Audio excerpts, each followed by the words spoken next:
go back.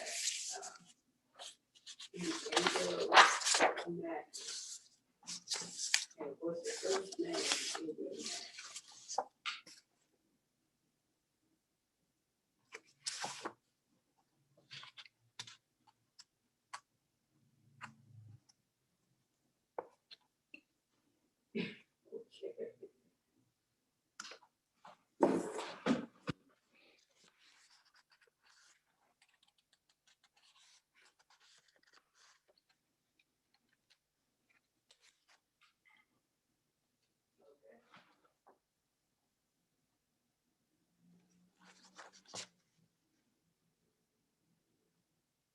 Sheila Tyson.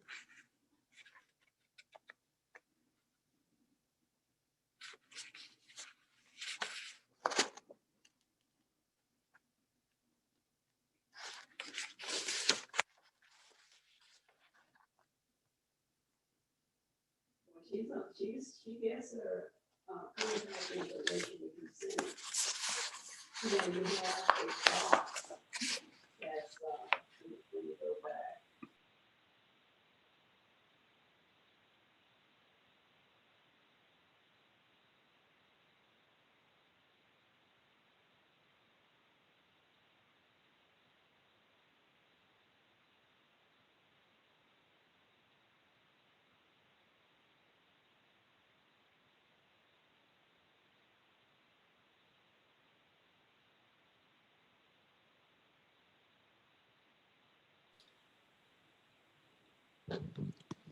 Madam Chair, this is Nicole. We are live on YouTube, and from what I can see, I believe we have a quorum.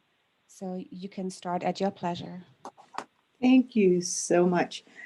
Good morning, everyone. I would like to call the Richmond Regional Transportation Planning Organization Policy Board meeting today, Thursday, February the 4th, to order.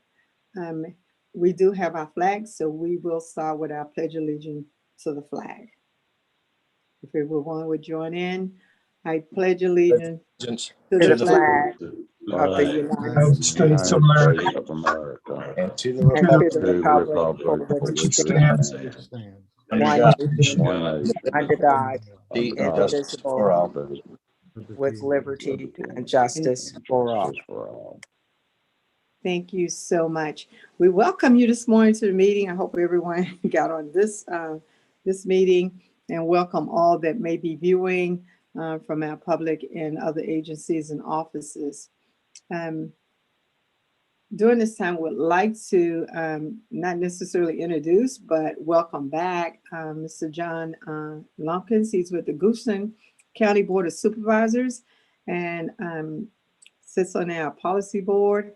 And also Ms. Les Squillet of Goochland, who also serves as a Board of Supervisor.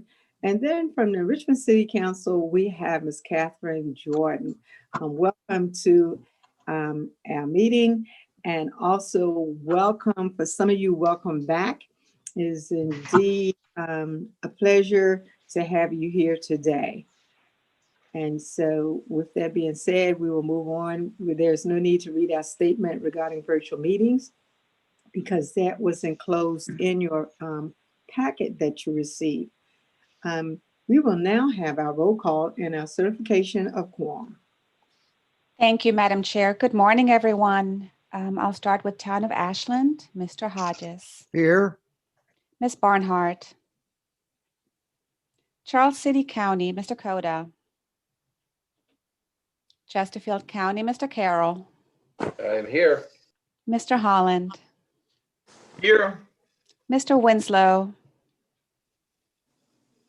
Ms. Haley. Goochland County, Mr. Lumpkins. Here. Ms. Lascolette.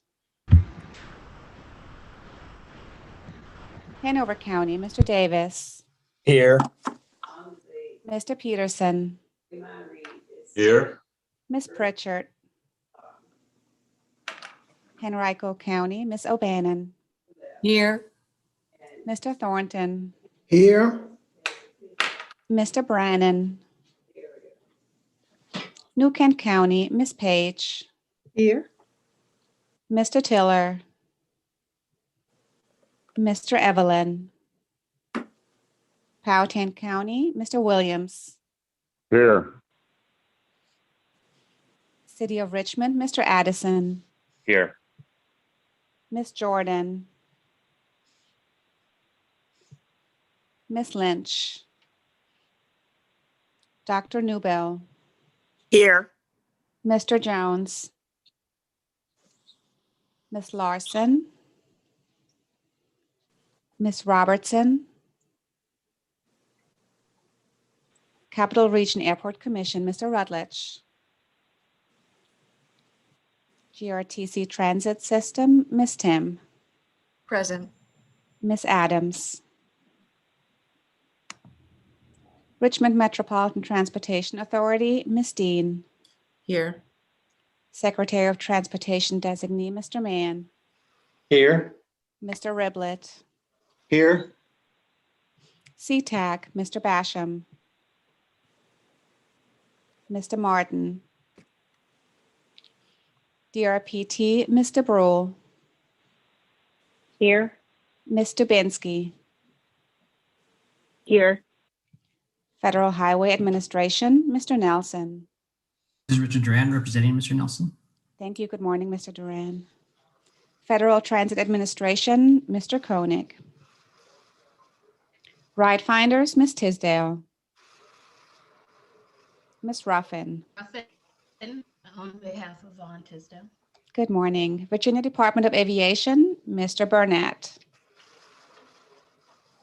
That concludes the roll call for attendance, and I certify that we have a quorum, Madam Chair. Thank you so much. Moving right along, item on administration, A1, consideration of amendments to action meeting agenda. Are there any? If so, we will entertain those now.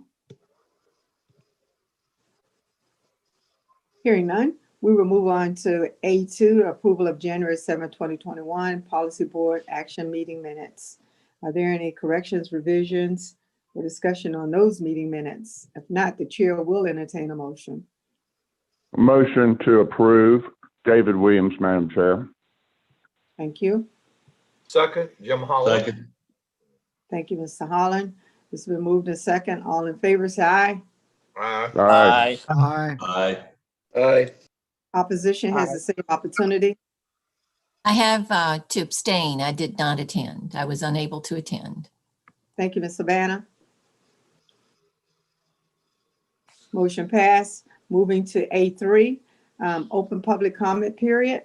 We haven't received any comments via email or anyone that's viewing. Madam Chair, we have not received any. Okay, we will now close our open public comment period, and we will move on to A, for which the chair's report. And only thing I have to report is that I hope that all are being safe as we yet again enter 2021, going through a pandemic. Welcoming back and our members from Goochland and welcoming Ms. Jordan from the City Council. And we have a long but hopefully short agenda today, so we will move right into our Secretary's report, Mr. Parsons. Thank you, Madam Chair. I did want to share a couple items for your information. Many of these are regular reports. Following along on the agenda, if Nicole can help me out, the first is our current work efforts update. We will have an update on the agenda today for Connect RVA 2045, which is our long-range transportation plan. So I'm going to pass by that. The Ashland Trolley Line study and the Regional Bicycle and Pedestrian Plan update are currently underway, and staff is working with many members of each of your jurisdictions, as well as community stakeholders to, I would say we're probably 2/3 of the way through the Bike and Ped Plan update, which is very exciting. The last time this was done was 2004. So this is going to feed right into the development of the continued development of our long range plan. So the recommendations coming out of this update will help us prioritize and identify projects for inclusion in our long range plan. We have a number of work groups that are very active right now. The active transportation work group is being relied upon heavily in the development of that bike ped plan update, as well as other things like the trolley line trail study and any work that we have the opportunity to be involved with on the Fall Line Trail. Our public transportation work group is working hand in hand with the Central Virginia Transportation Authority to serve as a steering committee to GRTC in their development of a regional public transportation plan. So this is underway, and I believe it was 2 weeks ago now. Staff was able to be involved with Jarrett Walker, and who has been hired by GRTC as a consultant to develop this public transportation plan. 2 weeks ago, as I said, we participated in a design studio, which was very informative and involved, and I think it's kicked off this planning process in a great way. We are excited to have a regional Vision Zero work group that was established, I guess it's about 6 months ago now. We are now working through with VDOT to develop a scope of work to put together a regional action plan. And this plan will collect a lot of data and go through some analysis on safety conditions throughout the region. And that scope is being developed now, as I said, and we are excited to be able to move forward with that in partnership with VDOT and their on-call consultant to develop this plan for the region. This is something that we have not done before, so this is exciting to take on. And then RSTP and CMAC. I will go through this a little bit later in the agenda as well, but we are working through revising the project selection process and the scoring process, and that's part of our work program this year and next year. We have a work program status report for December is in your packet. And just a reminder, the formatting has been updated starting this fiscal year. So hopefully it's been helpful. As you can see on the screen, each task area is begun with a snapshot of the budget and what has been billed so far and what is expected to be spent, as well as a reference in our work program to the work tasks itself. And then each of these sections is followed by individual work for the month that has been completed by staff. So I'd be happy to take any questions on this, but it's provided for your information and consideration. As you can see, we've done a lot of work. Are there any questions for Mr. Parsons at this time? Comments? Okay, I think this may be the last thing in the Secretary's report, but there are updated rosters for both the Executive Committee and the full board that reflect the changes in Goochland and the City of Richmond. So these rosters show, if you have not taken much notice of them before, each jurisdiction with a number of votes in parentheses, the member and the alternates that have been appointed, and hopefully all of contact information is correct. If you notice that it is not for you, then please let Nicole know, and we will make sure that those are updated as soon as possible.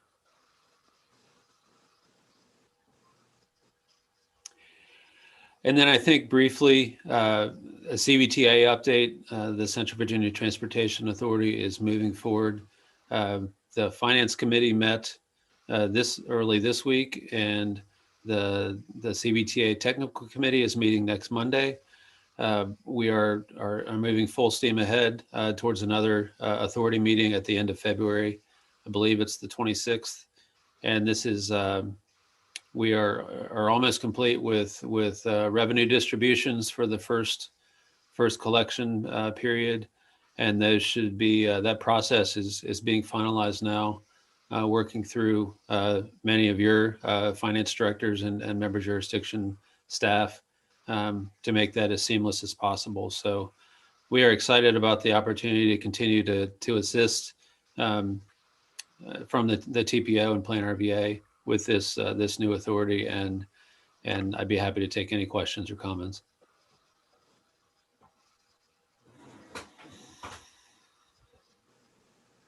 It appears to be none, so we thank you, Mr. Parsons, for your secretary's report. Moving on to new business, B1 at federal performance measures. Mr. Pike, Good morning. good morning. Going to switch over, pull the presentation up here. Right. Can everybody see that?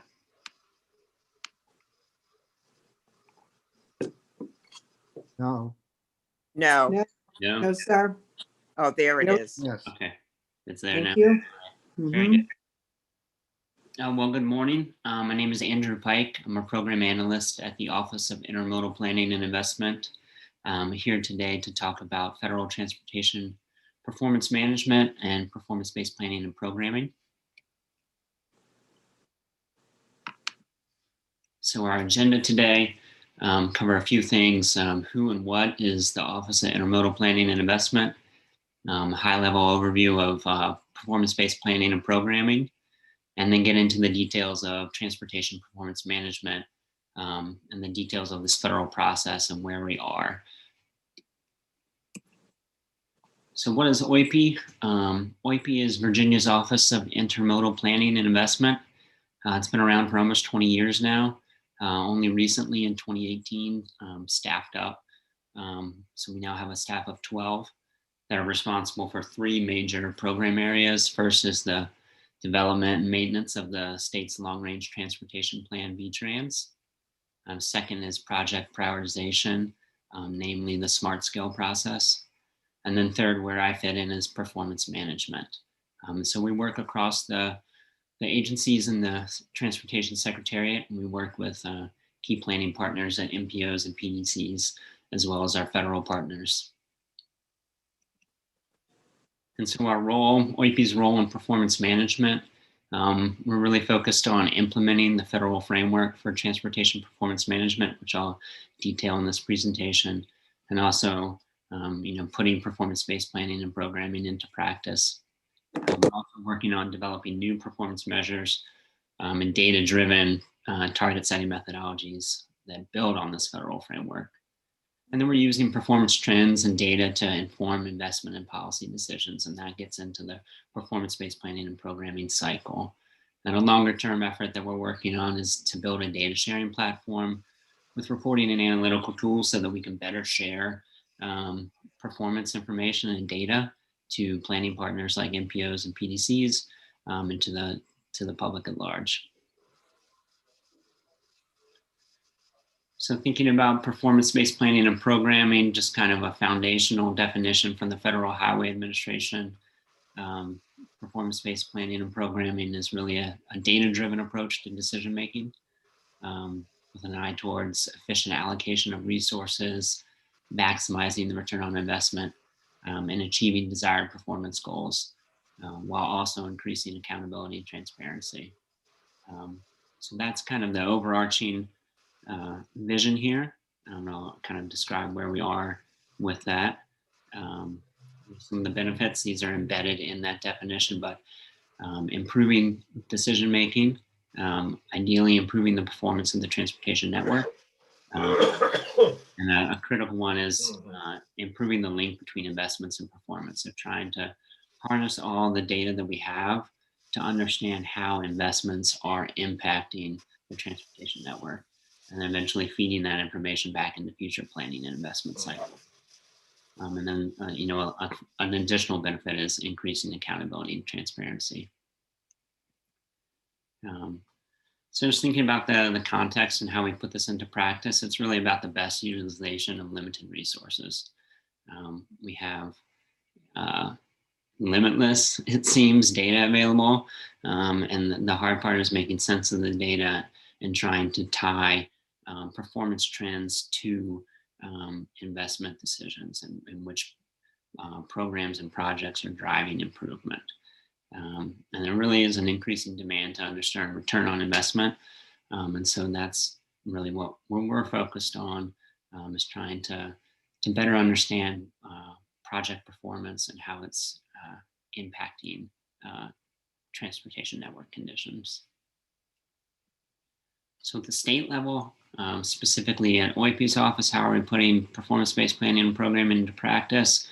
Well, we start with planning. So we're, in the midst of an update to the state's long-range transportation plan, VTrans, using a data-driven process to identify transportation needs across the Commonwealth. And those needs then feed into the smart scale prioritization process. Projects need to meet a VTrans need in order to be eligible. And so that data-driven, those needs feed into the investments. And then on the back end, we're looking at monitoring performance data.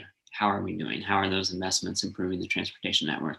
Ideally, we pull out information and trends from investments and project performance, and then feed that into future planning cycles and future investment efforts so that we have this virtuous cycle of improvement.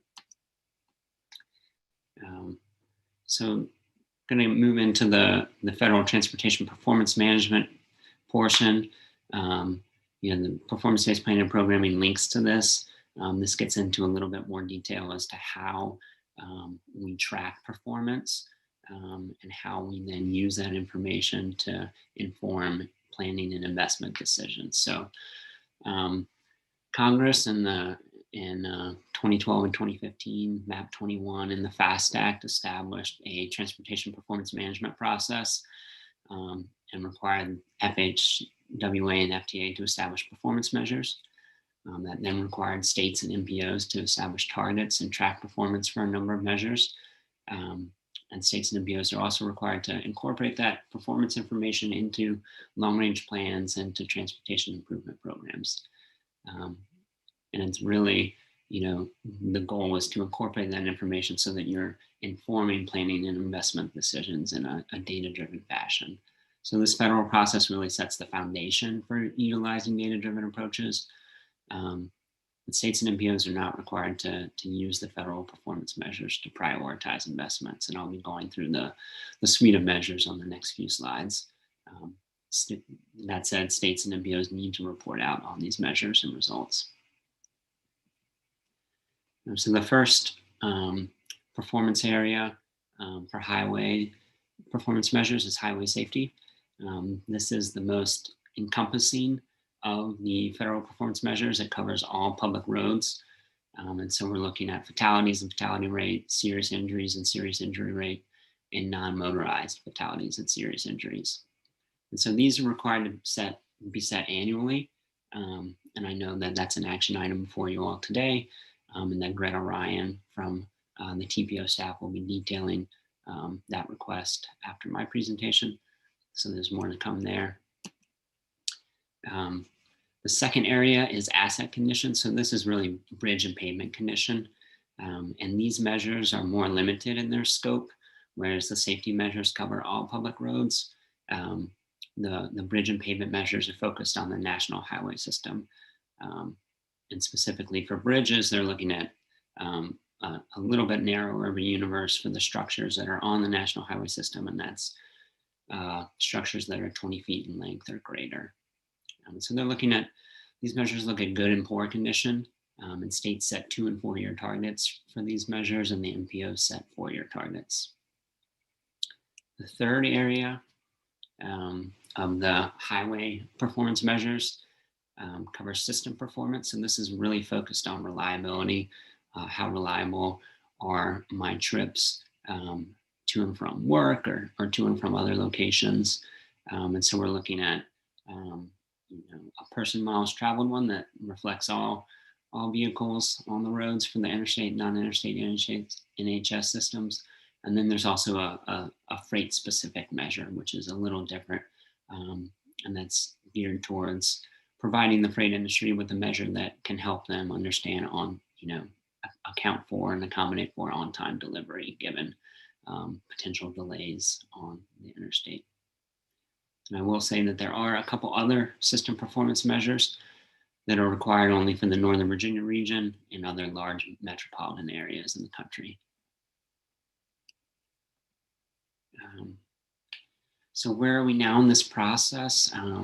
The first performance period for the federal measures runs from 2018 to 2021. So we're in the final year of that first 4-year period.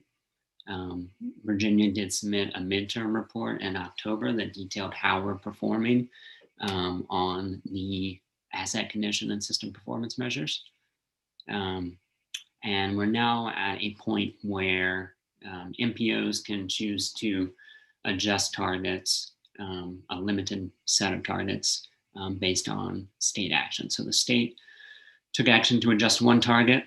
We adjusted downward the percentage of deck area of bridges in good condition to account for some initial baseline data reporting issues. And so now the Richmond TPO, as well as other MPOs in the Commonwealth, have the opportunity to adjust that target to continue to align with the state's target or to set a target of their own. So yeah, this is right where we are. We're at in this adjustment period. MPOs have until March 15th of this year to take action on any adjustments to targets. And I know GRETA is going to detail that in a couple minutes. And then the other current activity is the establishment of calendar year 2021 safety targets. So that's something that's due February 27th. And I know that that's an action item for the board today as well. And just one other note on the federal transportation performance management requirements. So we have these measures, we set targets, we monitor performance against those targets. The other things that the federal process requires is incorporating that information into tips and the long range plan. So how is the suite of projects in the transportation improvement program influencing performance? And then for the long range plan, kind of describing where current conditions are and what how the region is performing on a given measure. So with that, I'm happy to take questions. I should have said at the beginning that you could have interrupted me, but please feel free now.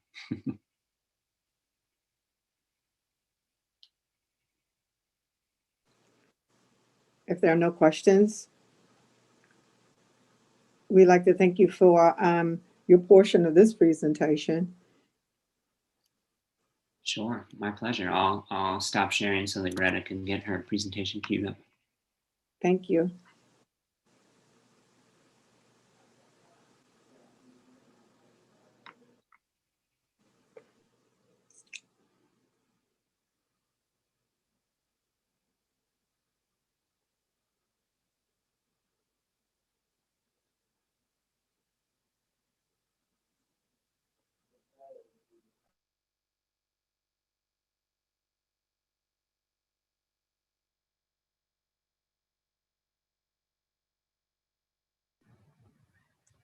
Just realized you could see my presentation, but you couldn't hear me.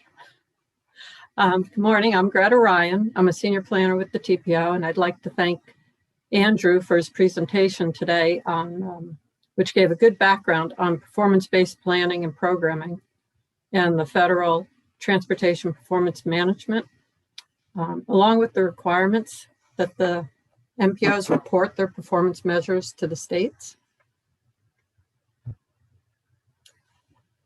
Safety targets are to be reported annually, and the asset condition and system performance targets are reported every 4 years.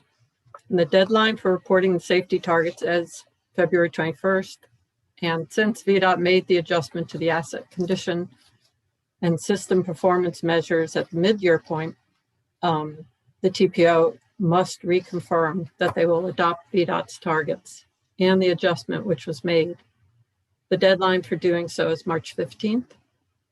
And we're asking for action today to report on these performance measures.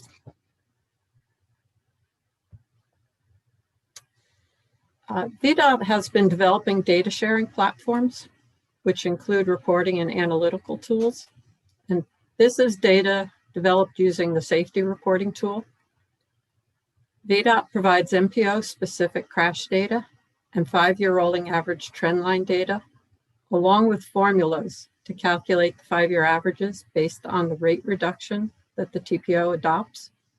And I put together this chart to show the trend lines and the values using either the TPO's or VDOT's targets.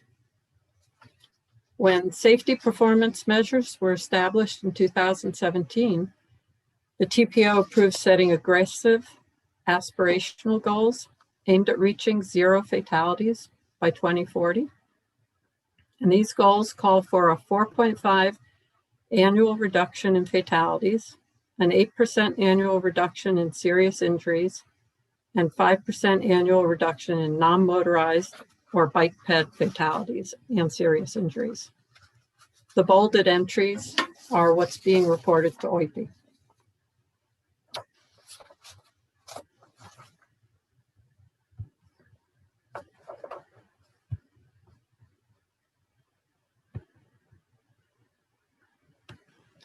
The TPO is also reconfirming their agreement to adopt the targets set by VDOT for asset condition and system performance, and to adopt the midterm adjustment made to the target for percentage of deck area of bridges in good condition. This target was adjusted down from 33% to 30.5%. Adopting VDOT's targets is reasonable, since for the past 3 years, the TPO has surpassed the targets set for most of the performance measures. 1 year, we didn't meet the target for pavement in good condition, and we've also not met either of the targets set for bridges. The TPO is getting closer to achieving the target for the percentage of bridges in poor condition. This category will be just over 3% when the bridge projects in the FY21, FY24 TIP are completed. So with that, we are asking for your action on this resolution. Resolve that the Richmond Regional Transportation Planning Organization, RRTPO Policy Board, submits the following letters. The annual submission of RRTPO Safety Target Letter to VDOT as required by federal regulations, the midterm submission of RRTPO Asset Condition and System Performance Targets Letter to OIPI as required by federal regulations, and a submission of Asset Condition and System Performance Target Adjustment Letter to OIPI as required by federal regulations. So if there are any questions, I'd be happy to try to answer them. Madam Chairman, Yes, Ms. Savannah? do we really have a choice? From everything I've read, ma'am, no ma'am. Greta, can you answer that? Madam Chairman, Do we have a choice? To Yes, submit, Nova Peters, I'll move for approval. Second. We have a motion and a second on the floor to approve the letters from VDOT for the performance, the federal performance measures. All in favor, please say aye. Aye. Aye.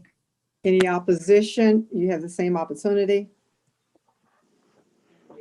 Hearing none, it is now passed. Thank you, and Mr. Pike, and thank you, Greta. thank you. Now we will have B2, which is Connect RVA 2045 update.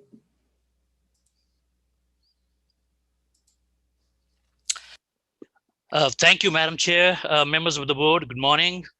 Today I'll be giving you all an update of the Connect RVA 2045 plan, which is the federally mandated and required long-range transportation plan for the Richmond region, and is due for completion by October 2021. This board was last updated about Connect RVA 2045 plan in December. So the graphics shows the process flow for the long-range transportation plan. We started with task 1, which was the transportation needs assessments, in which we looked at the existing conditions of our transportation networks.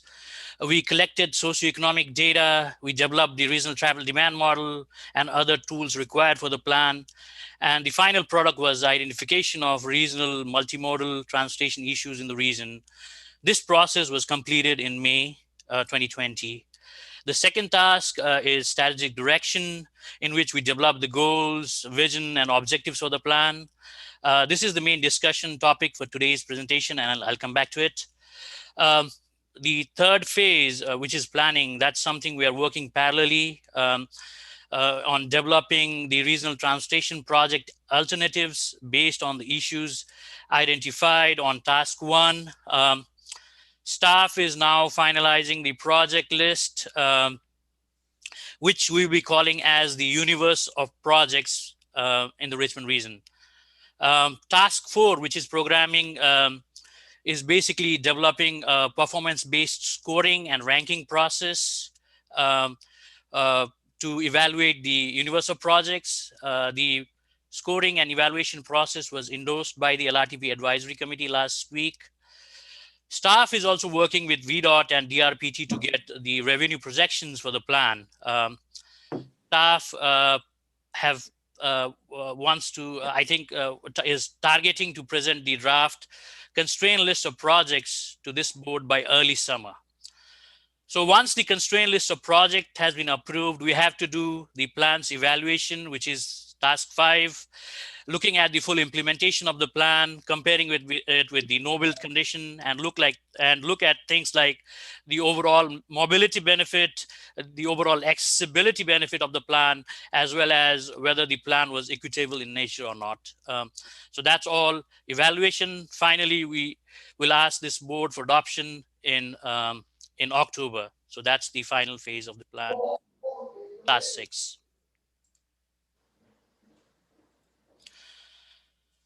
So the strategic direction task 2, the main objective for this task is to develop vision and goals for the long range transportation plan.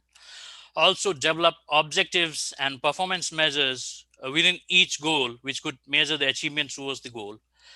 So it was this development process for the vision, goals, and objective was overall a very long process. Firstly, it was introduced to the LRTP Advisory Committee, after which we, to solicit public input, we conducted 3 surveys in which we got an overall around more than 1,500 responses, including 265 unique ideas for vision statements.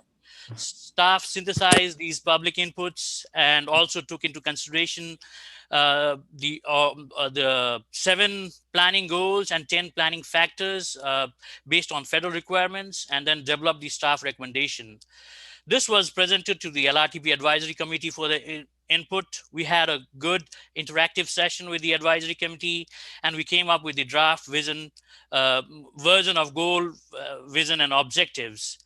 Once that was done, this was introduced to this policy board in December meeting. At that time, the policy board authorized a formal public review and comment period for the draft plan, which went from December 4th to December 18th. Staff received a few comments from individuals either directly through the comment section on the Connect RVA webpage or through email. Not all comments were related directly to the vision, goals, and the object. It was related to the other aspects of the plan, as well as some of the parallel process which we are doing. The comments, the actual comments which made sense were taken into consideration and were reflected, has been reflected in the vision, goals, and objective draft as sent to you. So that list was again presented to the LRTP Advisory Committee meeting last Thursday, and then we had one change on that. Today, we are asking you to review that, provide any comments and feedback, and then if possible, adopt this staff recommended vision, goals, and objective. So since the agenda packet went back like 10 days back, we had made a few changes. The first one is in the vision statement. Based on the discussion in the executive committee, that safety wasn't included in the vision. We have added the transportation system in the Richmond region will reliably and safely connect people. So that's one change based on the executive committee discussion. The second change is in guiding principle number 3. So previously we had prioritized regional bicycle and pedestrian networks, prioritize completion of regional bicycle and pedestrian network. And there was a discussion in the LRTP advisory committee about that. So it was said that the completion is never possible. So the word of expansion of regional bicycle and pedestrian network was used instead of that. And then the final change is in objective B2, in which we had previously suggested reduced transportation related pollutants, including decarbonizing transportation, which basically meant that so in our plan, we are also only taking into consideration the criteria pollutants, which are basically the carbon monoxide, nitrous oxide, volatile organic compounds, and particulate matters. So those are the pollutants which we look for air quality conformity. But there are other pollutants which we call as greenhouse emission gases, basically methane and carbon dioxide. I think those also harm the environment. So the intent was also reduce those gases along with the criteria pollutants. But based on the discussion of the executive committee, we have changed it just to say that reduce transportation and related pollutants. So I just make a larger version of that. So basically we changed, added safety. We changed the from prioritize to expansion of regional bicycle and pedestrian networks. And in objectives, B2, reduce transportation related pollutants. So that's what that's the change we made based on the LRTP advisory committee as well as the executive committee meeting discussion this morning. So finally, we are asking for your the action requested is that resolve that the Richmond Regional Transportation Planning Organization Policy Board approves the draft vision, guiding principles, goals, and objective of the Connect RVA 2045 plan with the board's recommended changes. So that's all I have. I'm sure that we would have further discussion on this, and I'll be happy to answer any questions as well. First of all, I want to thank you for making the changes based on the comments and recommendations this morning in our executive committee meeting. Are there any questions or comments regarding the Connect RVA 2045? Madam Chair, John Hodges, I just want to express my appreciation for the changes as well, and look forward to supporting. Thank you, Mr. Hodges. Any other comments? The chair will entertain a motion. Action is required today. Move the goals, objectives, and vision statement. I second, Madam Chair. Thank you so much. It's been moved in second. All in favor, please say aye. Aye. Aye. Aye. Opposition has the same opportunity. Hearing none. This action has passed, and we thank you so much for your presentation and all of the work that has been done thus far on our vision, goals, and objectives for Connect 2045. So thank you. Thank you, Madam Chair, and the members of the board. Thank you very much. Moving right along to item B3, FY22 Unification Planning Work Program, Mr. Parsons. Can we go back to that other screen? That was really nice. Okay, let's I haven't been out of the house much lately. Yeah, thank you, Madam Chair. I am sharing my screen. Can everyone see that? Yes, sir. Okay, I before we move on, I did want to reflect my appreciation for the staff. I think that everyone during this pandemic has been extremely connected and self-aware of all the work that's been going on. So just kudos to the staff at Plan RVA for all the work that everyone's doing, and I appreciate it. I wanted to, as I mentioned in the beginning of the meeting, I wanted to briefly review our expectations, proposals, I guess, for the Unified Planning Work Program for fiscal year 22. This would start July 1 and go through June 30th of 2022. The Unified Planning Work Program, for those who are new to the organization, is basically our annual work plan for the agency. And this year's, the FY21 work program has 5 general categories: program support and administration, general development and comprehensive planning, long-range transportation planning, short-range transportation planning, and then rural transportation. We've included rural transportation, even though it is coming from a different funding source, to show a more comprehensive snapshot of all of the transportation work that's going on at Plan RVA. So going through each of the 5 items quickly, these next few slides are what we foresee as the work program for next year. The program support and administration does not change. We had 2 work tasks, one for program management, meeting coordination, agenda development, those kinds of things, and then work program, budget, and contract administration. That's all the behind the scenes work with our grant partners, development of the work program, making sure that budget is maintained, and those related type of work tasks. The next task was the general development and comprehensive planning. We had 3 work tasks this year. Special planning efforts is kind of there's not a lot of budget committed to that, but it's good to have, because from time to time, staff does have special requests from member jurisdictions and others in the region to help or facilitate or to do something with a work task that isn't specifically mentioned in our work program. So we have that just in case it's needed.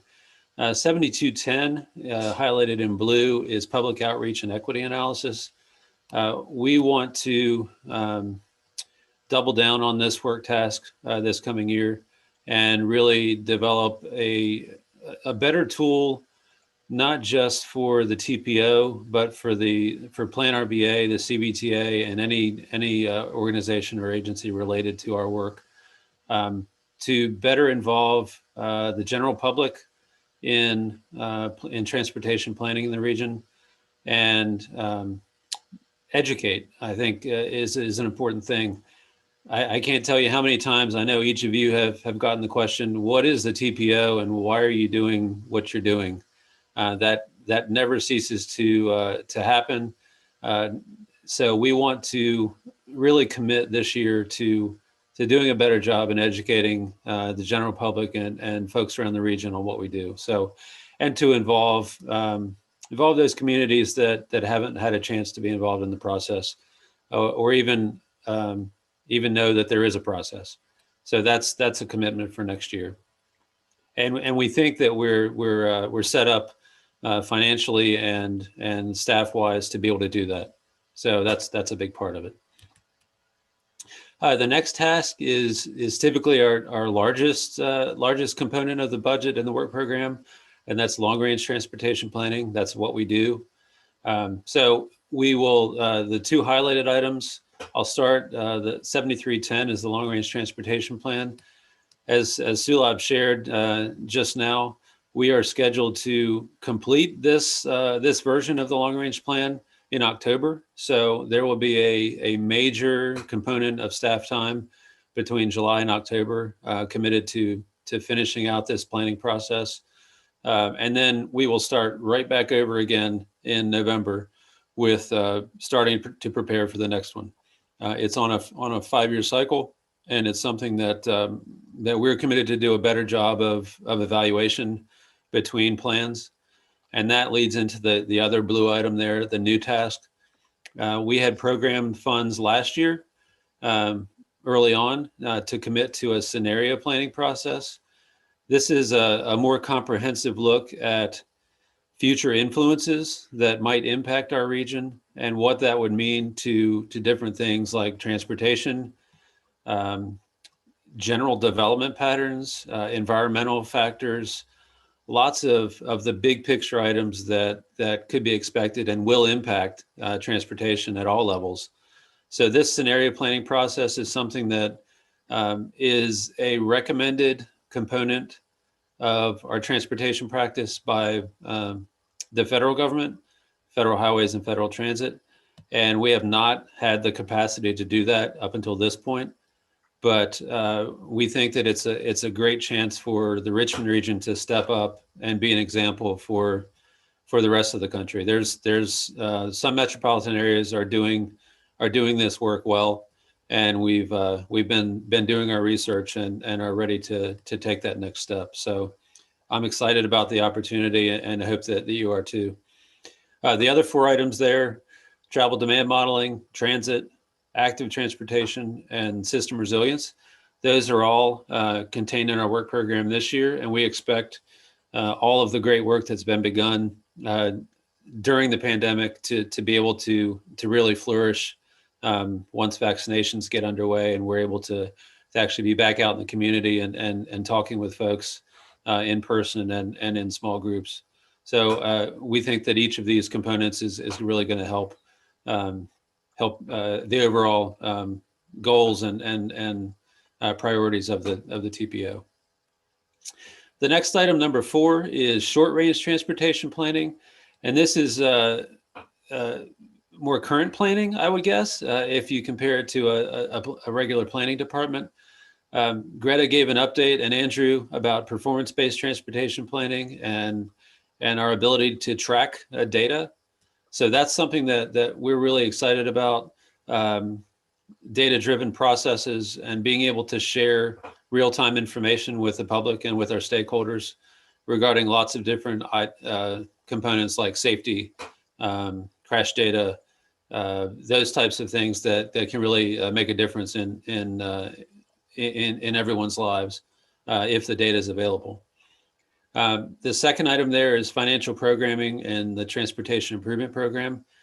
This is one of the things that directly impacts each of your localities, the ability to translate the plans into actual funding. So we're committed to doing that and improving the process along the way. One of the things that we're working right now on is a commitment with a subcommittee of the TAC to review and revise and update the RSTP and CMAQ grant programs, the evaluation process and the scoring process. And that's really going to mirror a lot of the work that's being done right now with our long range plan to make it less qualitative and more quantitative. So less assumptions and more data to drive the decision-making process. And again, that's the idea, is to be more transparent to the community, to explain why decisions are made the way they are. The final item there is rail freight and intermodal planning. We're thrilled with the announcements that have been made this year by the governor and by our partners at DRPT about all of the rail investment and the freight investment that's happening along the I-95 corridor and connections to DC, Maryland, and North Carolina. And we stand at the ready to help assist as those efforts are ramped up in FY22. And then final, one note here on rural transportation. As I said, it's not the same grant sources, and based on the action by the policy board earlier this year to recommend changing the metropolitan planning area for the TPO, depending on how rapid the transition is to that, the rural transportation funds may go away in FY22. So we will play that by ear and make plans accordingly. But staff is nimble enough to be able to continue the services that we have been providing for our rural jurisdictions, and keep an eye on the status of the funds as we move forward. And Madam Chair, that's the extent of the FY22 work program presentation right now. I'd be happy to take any comments. Obviously, this is new information for everyone, so we can continue this over the next few months as well if people need some time to think about it. Thank you, Mr. Parsons. Are there any comments or any questions at this time from our members? I have one. Yes, ma'am. Will the rural transportation funding dry up completely? Is that what you're saying? If we change over? Yes, ma'am. If we expand the urban areas designations to include the entire Planning District 15 boundaries, so expanding to include all of Goochland, New Kent, Charles City, and Powhatan, as the board has suggested to do, we are opening up opportunities for additional RSTP and CMAQ funds for those 4 jurisdictions. But if we do not have any rural designated areas, then the rural transportation funds will not be available. As we've mentioned, it's a total of $58,000 a year for planning purposes. So it's not impacting each of you other than eliminating a fund source for staff to provide technical assistance. I assume we'll benefit more than the $58,000. Is that what the intent is? Yes, that was the discussion. Not only that, but my understanding, it also opens up opportunities for those localities to use CMAQ funding as well, and what is the RSTP funding? Yes, that's correct, Madam Chair. Any other comments or questions of Mr. Parsons at this time? I would like to say that I've had the opportunity to sit on some of the meetings, and with the amount of work that is going into this, the commitment, we are appreciative of those efforts, and also of the of being a visionaries for where this organization will be going in the near future. So thank you so much for that.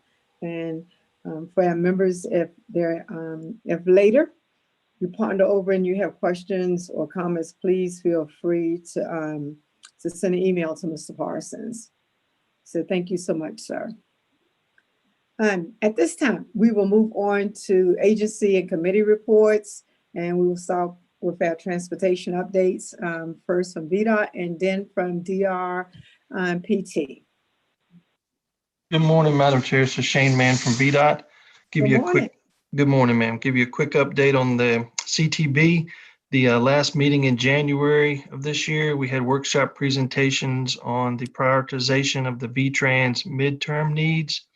We had a Smart Scale Round 4 presentation where they provided scores in a draft funding scenario, COVID traffic trends and on the statewide level, and the state of good repair prioritization process.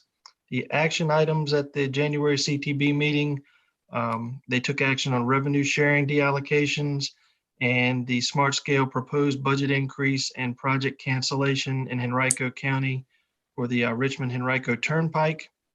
That was requested by Henrico County to support a proposed economic development project in that area. The next CTB meeting will be on February 17th. We anticipate that being virtual and also being a workshop and action meeting together. As far as Smart Scale goes on round 4, as I just said at the CTB meeting, OIP presented scores in the draft funding scenario.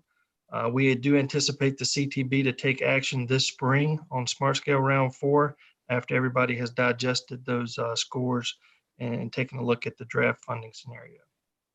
No changes on the 6-year improvement plan or the interstate studies, and we have no upcoming public hearings or willingness to hold public hearings for any projects in the TPO area. That's all I have, ma'am. Happy to answer any questions.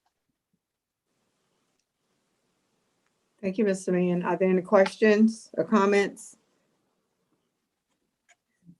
All right, thank you again. Thank you, now, DRPT. Good morning, Madam Chair. Jennifer DeBrule from DRPT. I want to start off our update and just recognize that today is Transit Equity Day. And so we are joining our transit partners around the country and celebrating the anniversary of Rosa Parks' birthday with Transit Equity Day. And I do anticipate a proclamation to that effect from the governor to be issued later today. In terms of our agency updates, we're very grateful that we received a Federal Transit Administration demonstration grant for COVID-19 research. We're going to use that funding to create a resource or toolkit to help our transit providers adapt to the new normal in a post-COVID-19 environment. And in addition to that, we're going to develop some statewide messaging and marketing to help our transit agencies safely restore service and the confidence of the public in riding transit. Moving on to the Coronavirus Response and Relief Supplemental Appropriations Act, I'll be briefing the Commonwealth Transportation Board on this later this month. But that did include some funding for the enhanced mobility of seniors and individuals with disability, our Section 5310 formula grants. As that funding is apportioned by census area, there is about $155,000 that was appropriated for the Richmond urbanized area. We are able to use that funding at 100% with no local match required.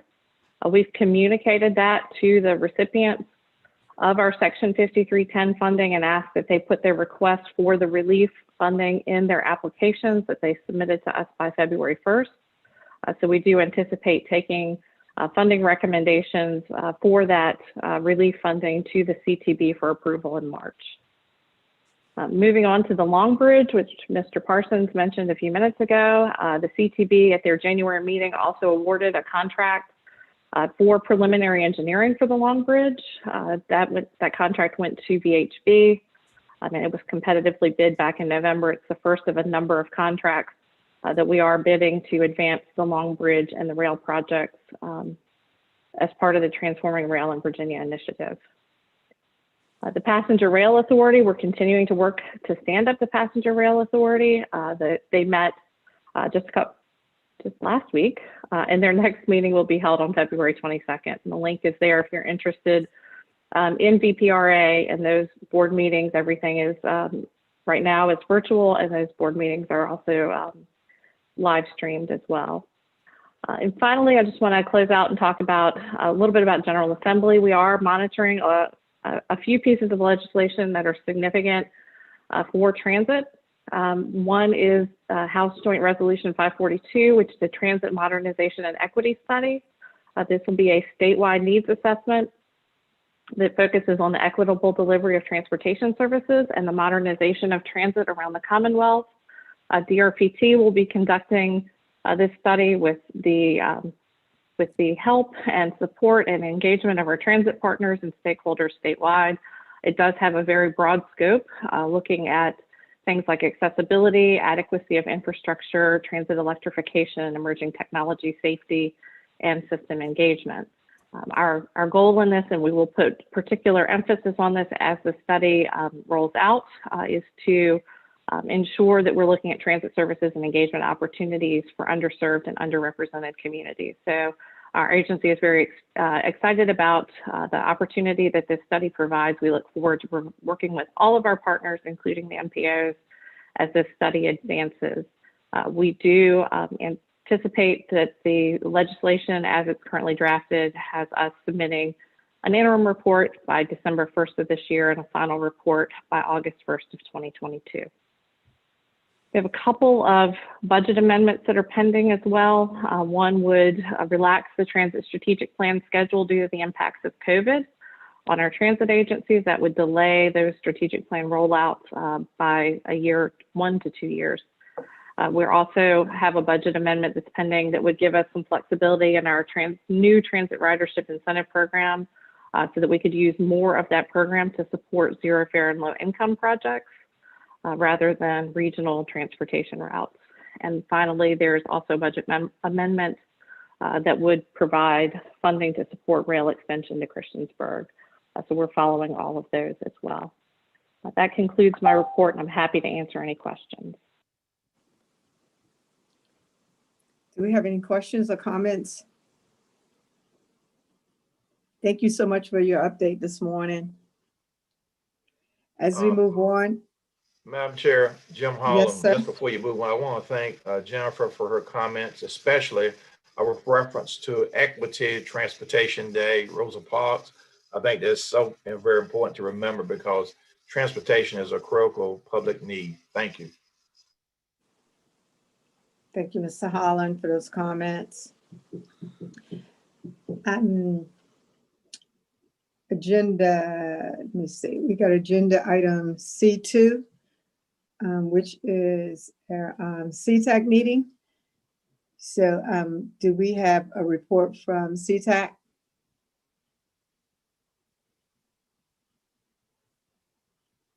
Okay. The brief report is, well, we want you to know that the items in your in that report was from January 21st at the CTAC meeting. If no one, I think Mr. Basham is not here today. So we will move on and you can read those reports on page 46. Now, under other business, our future meetings, which is Z1. Future meeting topics. Is there any meeting topics that are heavy on your mind that you want us to discuss? We have set for March the 4th, as you can read, our RSTP transit request and also the Richmond Regional Bicycle and Pedestrian Plan update. For April 1st, we want to talk about complete streets, the guidance in the toolbox update. And then on May the 6th, we will be discussing FY22, the Unified Planning Work Program and Connect RVA 2045 update. And there are suggestions for other future meeting topics, which is bill, which is better utilizing investments to leverage development grant program, and also public engagement, community outreach efforts. And so these are the topics right now that have come to mind that are in place and scheduled to be on our future agendas. If there's anything that's weighing on your mind, we ask that you please submit to Mr. Parsons or Nicole for placing on our future agenda. Madam Chair, John. Yes, sir, Hodges. Mr. Hodges. So you want us to send our comments to them and not raise it now? You can raise them now, sir, if you have topics that you would like for us to talk about in the future, please do. Thank you. I'm not sure it fits in here, but I wanted to express a concern that the latest Smart Scale Round 4, the fall line across the region, not just Ashland area. Because the two guys that are involved, Jimmy and Dan. I'm sorry. Can you hear me now? Yes, sir. Anyway, my concern was that the latest Smart Scale Round 4 process, the fall line trails across the region did not score well. It's a recreation and pedestrian bicycling safety issue, and the criteria don't support the fall line trail. We're very interested in seeing the trail completed, and at some point would like and appreciate the information provided by the staff, but would like to know what recommendations there might be to address this issue in terms of funding, in terms of how the Fall Line Trail might be implemented. Madam Chair, David Williams, Powhatan County. Yes, sir. I would like to expand on John's request. I would like to see the discussion include rural counties, jurisdictions, and how it seems like the ever-changing smart scale scoring is changing, not for the benefit of the whole region, but it seems like the smaller jurisdictions are not being funded in their projects. So I would like the discussion, to include that as well, to better understand how it's working today or not working. Thank you, Mr. Williams. And Mr. Hodges, are there any other comments? Madam Chair, this is Chet. I did want to share with the group that we are scheduling, we have our TPO TAC meeting next Tuesday, the 9th, and there is an agenda item there for OIP to give an update on Smart Scale. We have requested from each jurisdiction's technical staff questions to submit to OIP related to this. So Mr. Hodges, Mr. Williams, I will make sure that your concerns are shared, and I would invite you to join in if you're able to. Just like any other meeting right now, we're streaming them on YouTube. If you would like to actively participate, let Nicole or myself know, and we could send you a Zoom link to the meeting. But this will also be recorded, so you can watch it after the fact as well. But yeah, these are not new or unique questions. Everyone is wondering kind of the same thing. Why are projects impacted the way they were with this round of scoring? So we're trying to get some answers. Madam Chair, David Williams. Madam Chair, David Williams again. Mr. Parsons, thank you for the invitation. And if you would, go ahead and send me that link information, because I would like to participate in that meeting. And Madam Chair, I would like, John Hodges, I would also like the link and the potential to participate. Okay. Absolutely. Mr. Parsons, if you'd send it to everyone, I think that would be appreciated.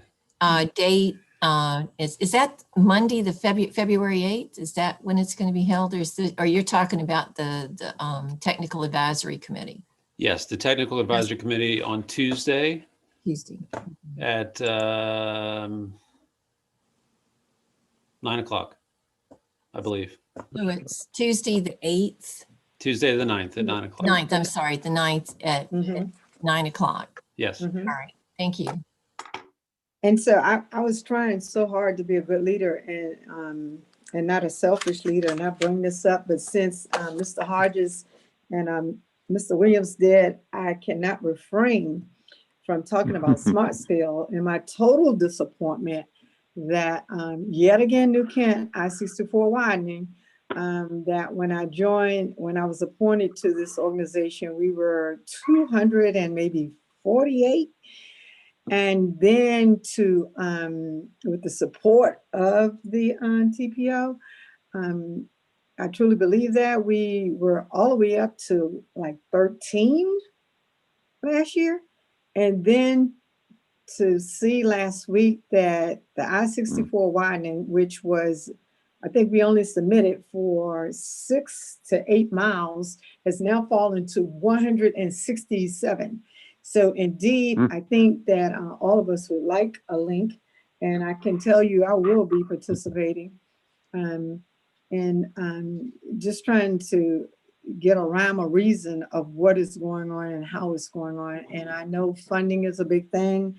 I spoke at the Central Virginia Transportation Authority because for us, that is a large portion of our hope, but not to the latest meeting. Absolutely, New Kent has a concern. So any other comments, then we will meet again on March the 4th, 2021, and we will do it virtually. And I will ask now if all hearts and minds are clear. We will stand in adjournment. Thank you, Madam Chair. Everyone be safe and Thank you, Madam and be Chairman. blessed. Thank you. Thank you, Madam Chair. All right. Thank you.